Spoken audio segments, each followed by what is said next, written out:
Bonjour à vous toutes, à vous tous qui me rejoignez à cet instant. Je voulais vous demander comment c'est la vie pour vous, là tout de suite quand je vous parle. Comment vous vous ressentez dans cette vie?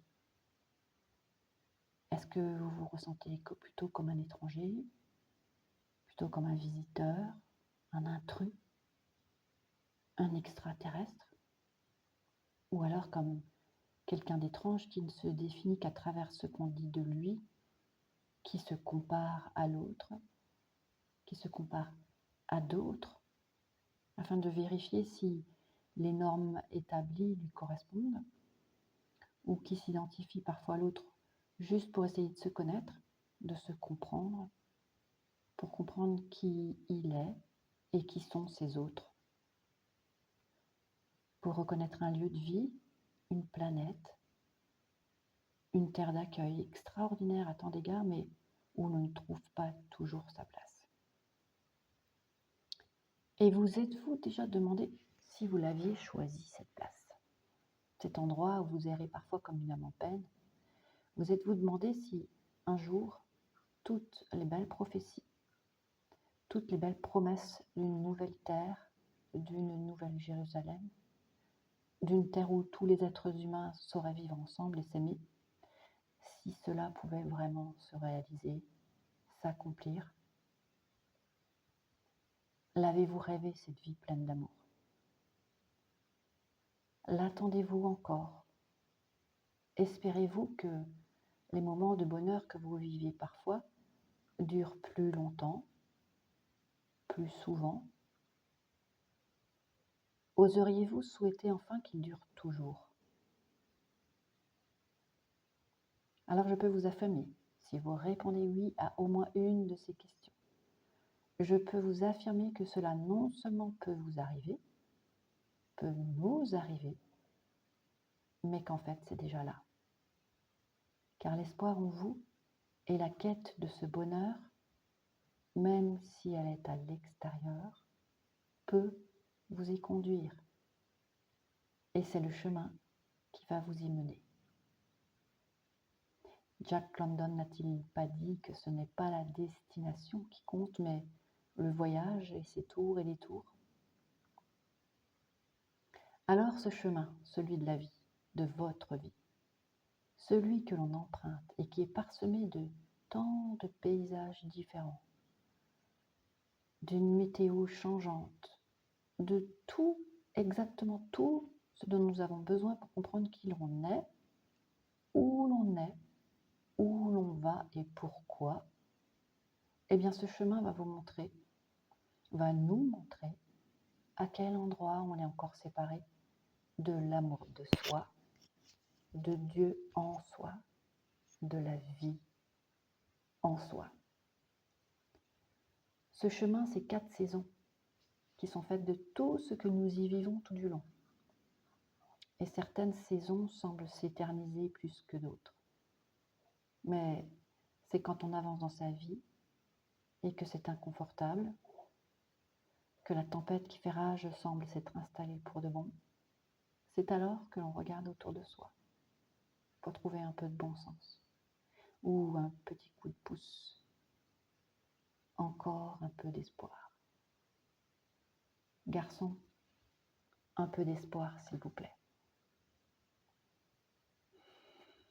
On se tourne et se retourne, on écoute des gens, on écoute des médias qui nous nourrissent plus ou moins.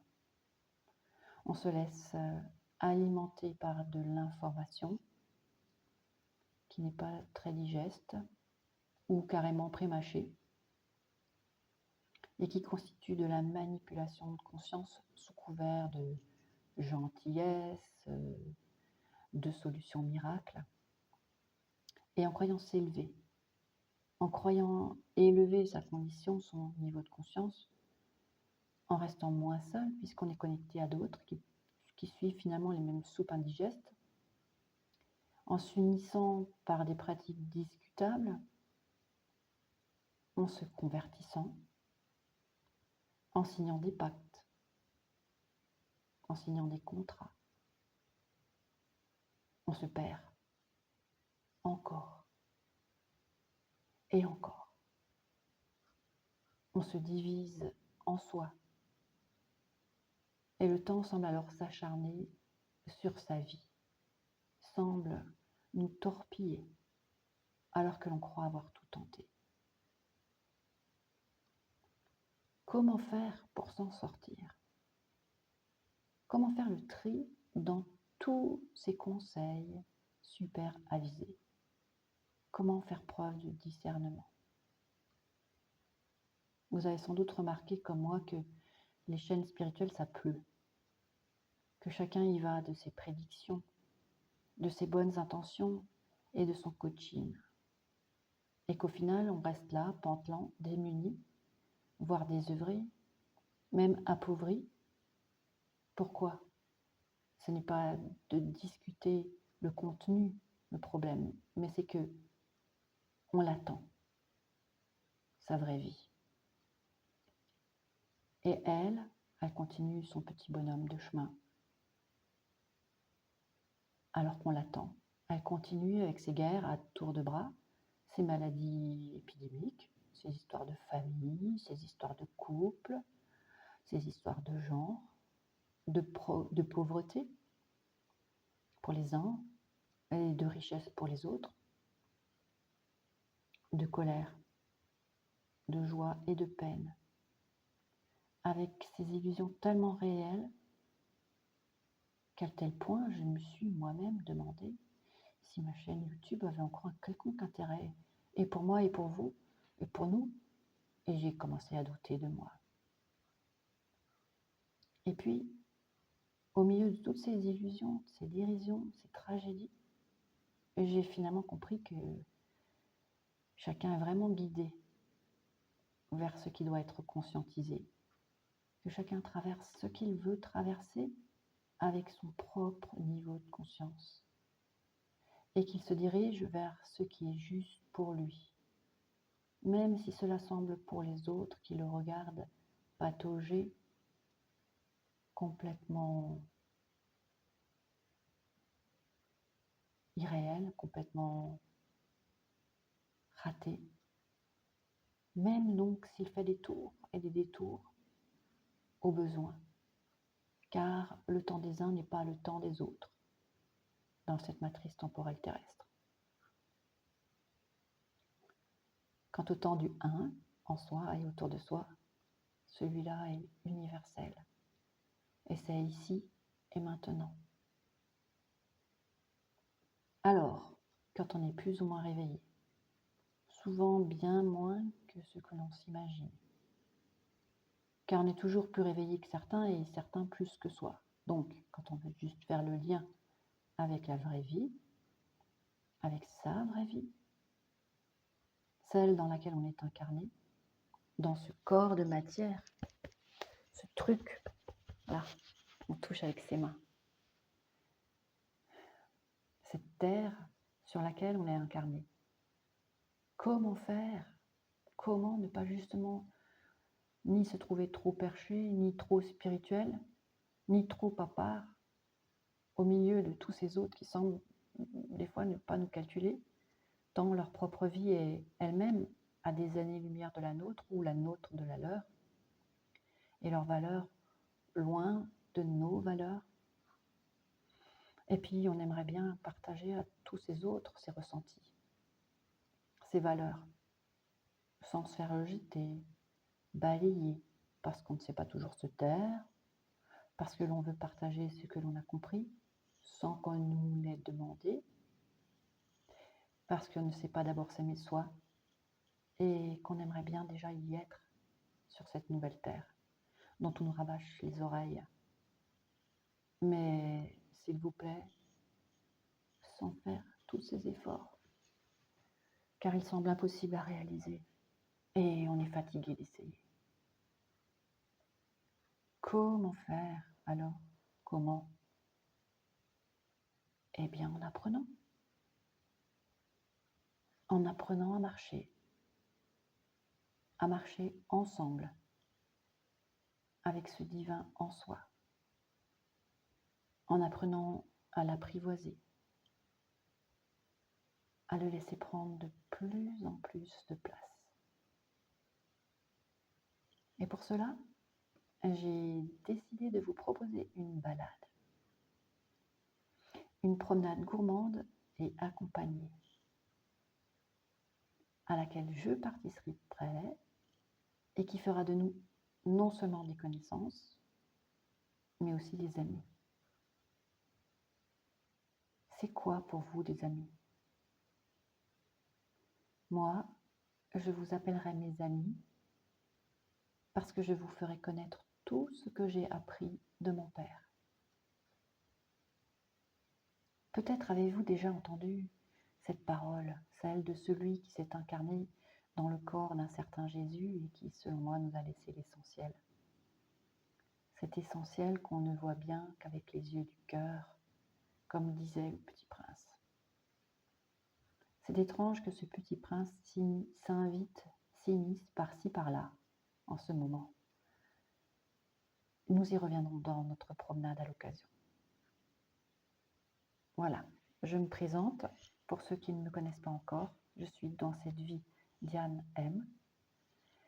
J'ai été apprentie télépathe, puis télépathe confirmée, ensuite opératrice, et puis j'ai appris à d'autres ces pratiques, et j'ai transmis une nouvelle façon de réceptionner les informations récoltées par le moyen de l'hypnose régressive, sans sortir de ce corps dans l'astral, mais en allant au fond de son cœur, au cœur de son cœur, au point zéro de sa conscience spirituelle, en connexion directe et sécurisée à la source divine d'amour et de vie. Puis j'ai créé mon propre protocole de libération de déploiement du 1. Tout cela poussé par l'équipe d'en haut. Mais j'ai d'abord et avant tout été canal de la source, quand bien même je ne l'ai réalisé que plus tard, en pratiquant l'hypnose ou l'état de conscience modifié qui pour moi aujourd'hui est mon état ordinaire. Ces capacités sont en moi depuis que je suis toute petite. Pour moi, c'était naturel de tenir la main de mon papa au ciel. Je me sentais en sécurité et protégée, c'était une situation normale. Je ne lui ai d'ailleurs pas reproché de me faire mal quand je tombais, car quand on apprend à marcher, ou à faire du patin à roulettes, du skateboard, on tombe, et on ne va pas reprocher à son papa sur terre de se faire mal. On se dit plutôt qu'il faut se relever et recommencer, et persévérer.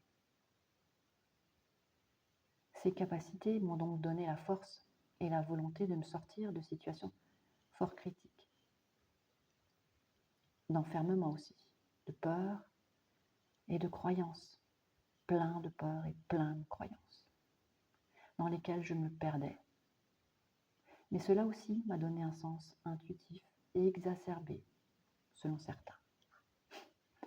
Alors aujourd'hui, ces capacités, je continue de les mettre au service du 1, en moi et autour de moi, au service du grand tout, de chacun de nous, mais uniquement sur demande. Autrement dit, pour qui veut. Comment? En continuant de proposer des sessions d'hypnothérapie pour celles et ceux qui ne sont pas encore en capacité d'aller voir par eux-mêmes, ceux qui les séparent du 1 en eux et autour d'eux.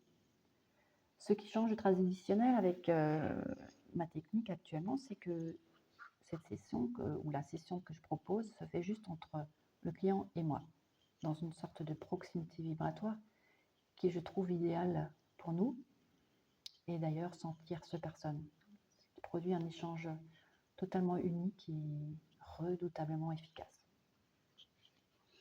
Mais ce que je vous propose aussi, et c'est le but de cet enregistrement, c'est un flux vibratoire et quantique. Une balade unique en son genre, entre vous et moi, via un outil internet, une application qui s'appelle Telegram, et qui fera le lien entre la terre et le ciel, un canal de réception et de diffusion d'informations. Et alors, ensemble, pour toutes celles et ceux qui auraient envie de pratiquer ce vivre ensemble, dans l'intimité de ce canal, Pour celles et ceux qui souhaiteraient réceptionner tout ce que je canaliserai pour vous et pour moi, car je suis comme vous, un être divin certes, mais ici et maintenant, je suis incarné. Ensemble, nous pouvons apprendre à l'incarner, à l'exprimer, à le vivre, ce divin en nous, dans ce corps de matière justement, au quotidien. Parce que c'est pour cela que nous sommes venus toutes et tous. Pour d'abord nous souvenir de qui nous sommes, puis pour exprimer la source sur Terre, et d'ailleurs plein d'autres choses aussi, dont nous parlerons sur ce canal. Donc si cela vibre en vous comme quelque chose de juste, comme une évidence, je vous invite à vous rendre sur la page internet de mon site, dianem.com, la page La Vraie Vie. Je vous laisse ci-dessous le lien à copier-coller pour y accéder. Et je vous dis que pour apprendre à vivre le sacré ensemble et à manifester le divin sur terre, simplement, sans masque et sans manière, nous pouvons le faire tel que nous sommes vraiment, ici et maintenant. Merci de m'avoir écouté.